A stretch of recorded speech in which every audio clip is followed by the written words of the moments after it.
Here's an absolutely 100% true story.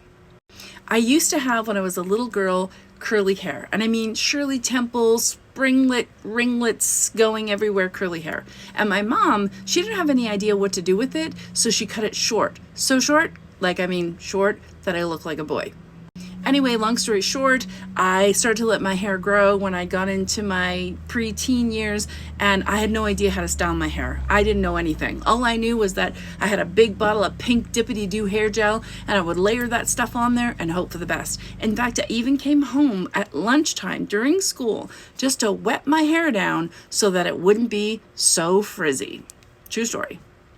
After spending 13 years in a very abusive marriage, because I met my high school sweetheart when I was 16 years old, and unfortunately, it didn't go well. I was abused physically, mentally, and emotionally, and the entire time, I had this tight, curly hair.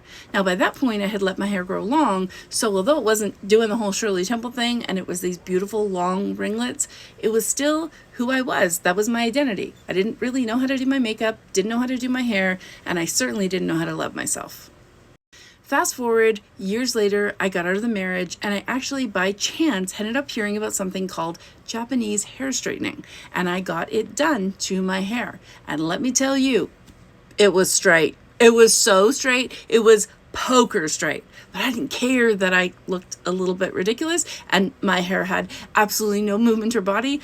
I was just so happy that I could run my fingers through my hair and it never get caught, that when the wind blew, it actually moved. I mean, it was something. Think about having dippity-doo hair gel in your hair from the time that you're like 12 until you're like 35. It was amazing.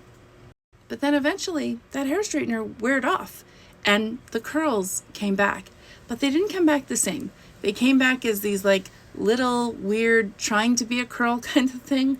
Anyway, the moment my hair starts to dry, it gets curly and frizzy. And I used to panic because when I looked in the mirror, I saw that same girl. The girl who didn't have any love, the girl who didn't have any self-confidence, the girl who let someone abuse her, the girl who did all those things. You see, oftentimes we don't realize when we are going through post-traumatic stress. It can be the smell of alcohol, it can be a season, it can be a color, it can be anything. And for me, it was looking in the mirror at my curly hair that was once again returning. So, wonderful technology. I bought just about every hair straightener there was, and let me tell you, there was some straightening going on. But after a lot of healing and a lot of time, I embraced my hair. Straight, curly, thick, thin, it didn't seem to matter. I get comfortable with looking in the mirror no matter who or what I look like. So ask yourself, how do you feel about you today?